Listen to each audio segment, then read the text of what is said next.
चुगली करने में शर्म नहीं आती, धोती कुर्ता पहनने में, तिलक लगाने में शर्म आती है। यदि हमें अपनी संस्कृति का पालन करने में शर्म आने लग जाएगी तो बताओ फिर कौन संस्कृति का पालन करेगा? पाकिस्तानी आएंगे क्या धोती कुर्ता पहनने और माथे पर तिलक लगाने? तो संस्कृति का पालन, अपने धर्म का पालन कौन करेगा? आप करेंगे, हम करेंगे, हम सब करेंगे। पूज्य महाराज श्री कह रहे थे कि हम एयरपोर्ट जाते हैं, स्टेशन जाते हैं, जहां भी जाते हैं, हम देश विदेश कहीं भी जाएं, अपने लिबास में जाते हैं, धोती कुर्ता पहनकर माथे पर तिलक लगाकर जाते हैं और अपने धर्म का पालन करते हैं। यदि हम अपनी संस्कृति के लिए तत्पर हैं तो आपका भी धर्म है, ये संस्कृति आपकी भी है, ये धर्म आपका भी है, और आप चाहें तो बचाएं और आप चाहें तो मिटाएं। अब निर्णय आपको करना है। शर्म किस बात की?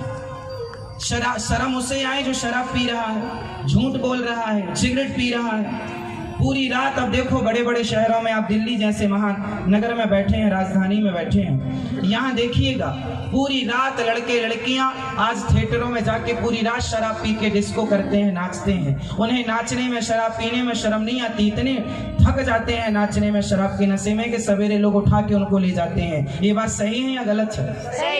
सही है। बड़े बड़े शहरों में ये हो रहा है। जब आपको शराब पीने में, पर पुरुष के साथ रात भर नाचने में शर्म नहीं है तो हम अपने संस्कृति का पालन करने में, धोती कुर्ता पहनने और माथे पर तिलक लगाने में शर्म आई?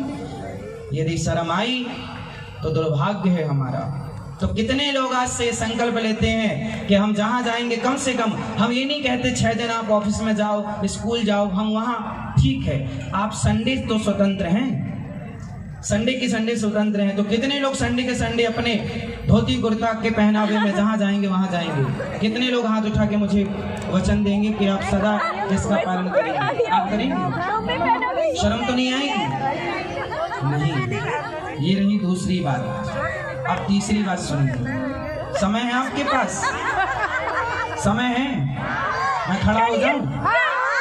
अब सुनिए तीसरी बात जो आपको सुनाने के लिए हम आए हैं, और पूज्य महाराज श्री जैसे महान संत ये चाहते हैं, डायरेक्ट इनडायरेक्ट आपसे जो कहना चाहता हूँ वो समझ लीजिएगा, इशारों में, क्लियर नहीं, इशारे होंगे, आपको समझना होगा। एक बात बताइए, आप सब मूवी तो देखते होंगे, सीरियल देखते होंगे, टीवी सीरियल, मूवी, पिक्चरें सारे लोग देखते हैं। आपने देखा है आज जितनी भी पिक्चरें बनती हैं वो संतों के खिलाफ बनती हैं, संतों को टारगेट करके बनती हैं, संतों को गलत दिखाया जाता है, संतों को नीचा दिखाया जाता है, संतों का अपमान किया जाता है आज की मूवियों में और जितने भी सीरियल इत्यादि हैं सब में। आप जानते हैं इसके बीच का, इसका कारण क्या है, इसके पीछे षड्यंत्र क्या है? आज मैं उस षड्यंत्र से आपका पर्दा उठाता हूं, ध्यान पूर्वक मेरी बात समझिएगा।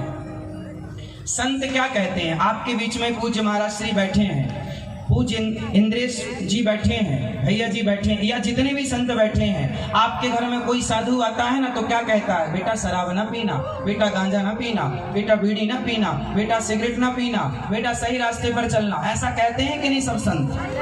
हमारे देश के तमाम संत यही कहते हैं कि शराब ना पियो, सिगरेट ना पियो, पर नारी पर पुरुष का सेवन ना करो, ये कहते हैं या नहीं? अब पिक्चर बनाने वालों को संत लोग क्यों अच्छे नहीं लगते, इसका कारण सुनो।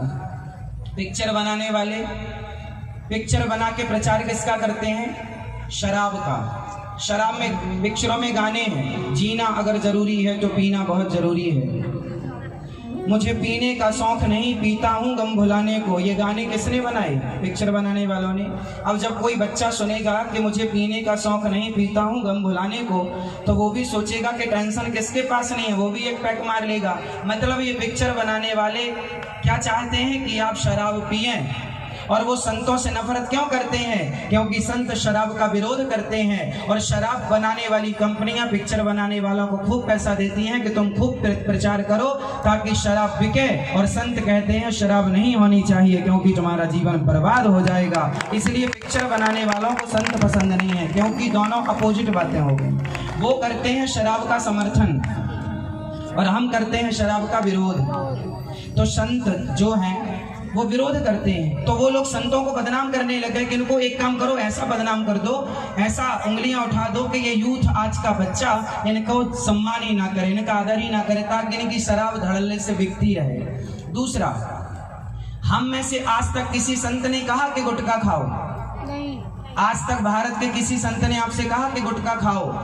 बोलो हाँ या ना। नहीं कहा। कहा क्या? छोड़ो। लेकिन पिक्चर बनाने वाले लोग, जिनको आप सुपर डुपर स्टार बनाते हैं, जिनकी डीपी अपने मोबाइल पर सजा कर रखते हैं, वो क्या कहते हैं? दाने दाने में केसर का दम। वो आपके बच्चों को क्या खिलाना चाहते हैं? जोर से आप बताइए, गुटखा खाने में आपका हित है या अहित है? तो आपको गुटखा बेचा जा रहा है? बोलो हाँ या ना। पिक्चर तो एक बहाना है, उनको तो गुटखा बेचना है, उन्हें तो शराब बेचना है। और संडे हो या मंडे, किसका प्रचार है? अंडों का। क्या बेच रहे हैं वो लोग? अंडे। वो शराब बेच रहे हैं। मोबाइल पे आपने देखा, बड़े बड़े सुपर डुपर स्टार एक ऐड चलाते हैं, रमी, जंगली रमी ऐप डाउनलोड करके आपको, वो एक प्रकार का जुआ है। जंगली रमी क्या है? एक प्रकार का, जोर से, संत हमेशा कहते हैं जुआ ना खेलो।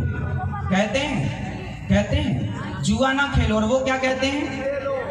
जुआ खेलो। अब बताओ, आपका शुभ चिंतक संत है या वो है?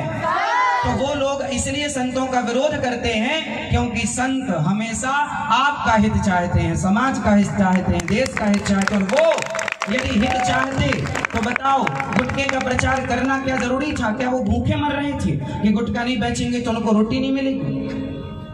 क्या इतनी गरीबी थी उनके पास? आप कोई गुटखा की कंपनी आ जाए और पूज्य भैया जी से कहें कि भैया हम आपको 10 करोड़ रुपए देंगे, आप गुटखे का प्रचार कीजिए, आप करेंगे?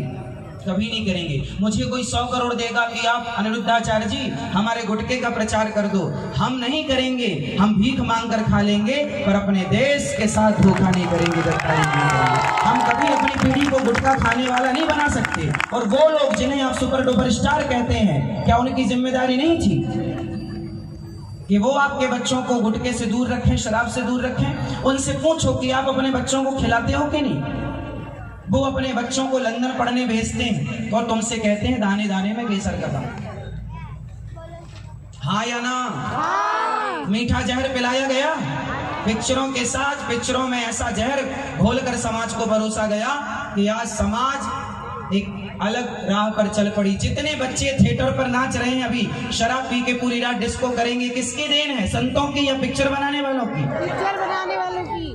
बोलो, बिगाड़ दी तुम्हारी औलादों को, कौन है जिम्मेदार? और दिखाओ पिक्चर।